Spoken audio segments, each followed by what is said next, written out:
السلام علیکم ورحمۃ اللہ وبرکاتہ۔ کیسے ہیں معزز سامعین آپ لوگ؟ امید ہے آپ لوگ خیریت سے ہوں گے۔ اور پیارے بچوں، آپ کیسے ہیں؟ جیسا کہ آپ کو بتایا تھا کہ ہم جو ہے اگلی ویڈیو میں باقاعدہ طور پر قرآن کا آغاز کریں گے۔ تو آج جو ہے یہ میں پہلا سبق جو ہے قرآن کا وہ سکھانے لگا ہوں۔ تو آئیے، آپ نے صرف بورڈ پر جو ہے توجہ کرنی ہے، اپنی جو فوکس ہے وہ آپ نے بورڈ پر رکھنی ہے اور میری آواز پہ دھیان رکھنا ہے، ٹھیک ہے؟ تو جو کچھ ہم پڑھائیں گے تو انشاءاللہ آپ کے سمجھ میں آئے گا۔ آپ نے مجھے نہیں دیکھنا ویڈیو میں، آپ نے فوکس جو ہے بورڈ پر ہی رکھنا ہے کہ کون سا حرف لکھا جا رہا ہے اور کس بارے میں سمجھایا جا رہا ہے، ٹھیک ہے؟ چلیے پڑھیے۔ تعوذ،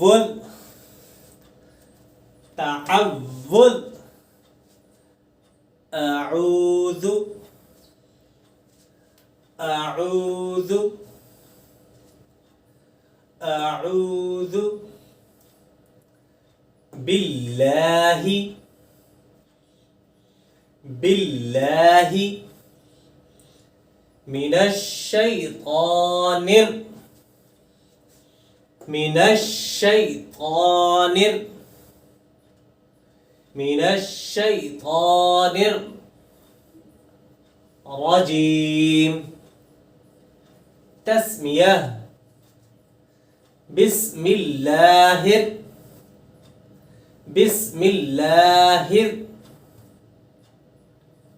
بسم اللہ الرحمن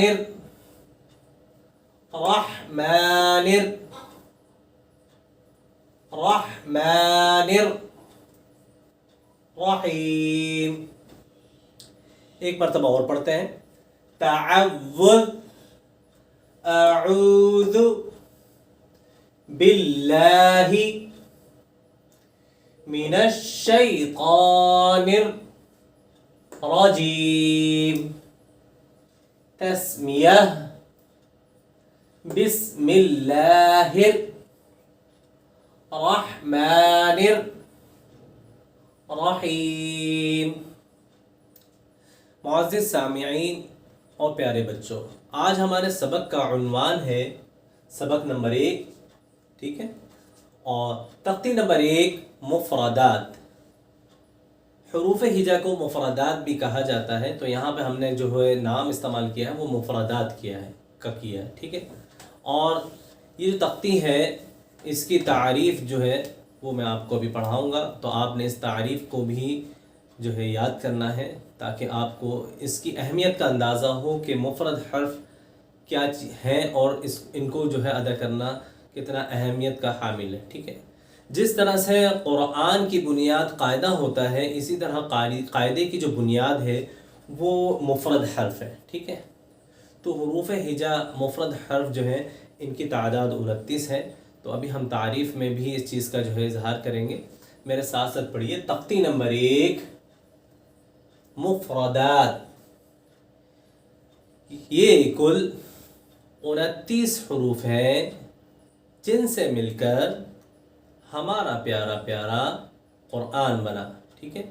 مفرد کہتے ہیں مختلف شکلوں کے لکھے ہوئے الگ الگ حروفوں کو مفرد حروف کہتے ہیں، ٹھیک ہے؟ ایک مرتبہ تعریف پھر سے پڑھ لیتے ہیں۔ تختی نمبر 1، مفردات۔ یہ کل 29 حروف ہیں جن سے مل کر ہمارا پیارا پیارا قرآن بنا۔ ان 29 حروفوں کو اگر ہم نے صحیح مخارج اور صحیح تلفظ کے ساتھ اچھی طرح جو ہے سمجھتے ہوئے پہچان کے یاد کر لیا تو انشاءاللہ آگے ہمیں قرآن پڑھنے میں اور سمجھنے میں بہت آسانی ہوگی۔ اور اگر ہم نے اس کے اندر صحیح محنت سے اور صحیح سمجھ سے ان حروفوں کو یاد نہیں کیا تو ہمیں آگے جا کے یہ حرف ہمیشہ ہی پریشان کرتے رہیں گے، ٹھیک ہے؟ کسی بھی حرف کی کوئی آواز یا کوئی مخرج رہ جاتا ہے تو وہ اس کی وجہ سے ہمیں پریشانی ہوگی آگے، ٹھیک ہے؟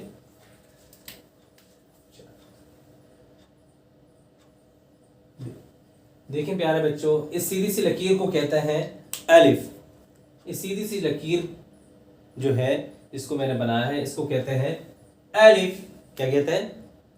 الف۔ الف کو ہمیشہ جلدی سے پڑھا جاتا ہے، इन बातों के ऊपर ध्यान रखिएगा कि जैसे मैंने कहा कि अलिफ को जल्दी से पढ़ा जाता है, अगर हम अलिफ को खींचते हैं तो इससे भी नुकसान होता है, ठीक है ना। तो अलिफ हमेशा ऐसा हर्फ है जो जल्दी से अदा होता है, ठीक है। पढ़िए अलिफ, अलिफ, ठीक है। अब यहाँ पे मैंने एक शक्ल बनाई है प्यारे बच्चों, इस शक्ल का नाम है बा। ये दाईं जानिब से शुरू हो रही है, मुड़ी हुई शक्ल है, और बाईं जानिब को मुड़कर ख़त्म हो रही है। इस शक्ल का नाम है बा, इस शक्ल का नाम है बा। इसके नीचे मैंने एक गोल सा जो डॉट बनाया है जिसे हम नुक्ता कहते हैं, इस नुक्ते से हमने इसको पहचानना है। तो ये हर्फ है बा। यहाँ पर मैंने एक और शक्ल बनाई है जो बिल्कुल इसी की तरह है, इसी की हम शक्ल है, लेकिन यहाँ पर मैंने डॉट नीचे नहीं ऊपर डॉट लगाया है, ऊपर दो नुक्ते लगाए हैं।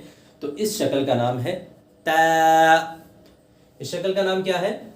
ता। इस शक्ल का नाम है ता। यहाँ पर मैं एक और शक्ल बना रहा हूँ जो बिल्कुल बा और ता की तरह ही है, लेकिन यहाँ पर हमने 3 डॉट यानी कि 3 नुक्ते इस पर लगाए हैं। तो इस शक्ल का नाम होगा सा। इस शक्ल का नाम क्या है? सा। क्या है प्यारे बच्चों इस शक्ल का नाम? सा। अच्छा जी, अब यहां पर एक शक्ल मैं बना रहा हूं,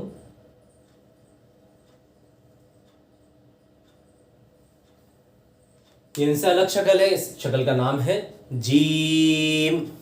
इस शक्ल का नाम क्या है? जीम। प्यारे बच्चों इस शक्ल का नाम है जीम, ठीक है। जीम को पढ़ते हुए आवाज को थोड़ा लंबा खींच कर पढ़ते हैं, ठीक है।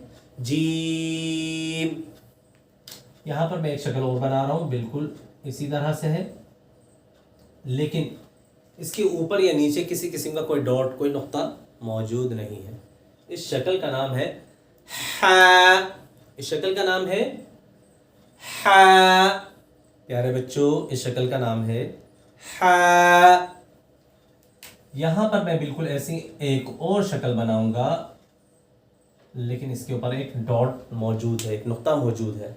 तो हमने इन तीनों शक्लों के ऊपर जो है, जो मुख्तलिफ शक्लों की बनाई हैं, ठीक है ना, नुक्ते की वजह से इनकी शक्लें तब्दील हो गई हैं। तो ये आखिरी शक्ल जो है जिसके ऊपर एक डॉट लगाया है, नुक्ता लगाया है, इस शक्ल का नाम है खा। इस शक्ल का नाम है खा। इस शक्ल का नाम क्या है? खा। अब मैं इन हर्फ के बारे में कुछ बातें बताता हूँ, ठीक है।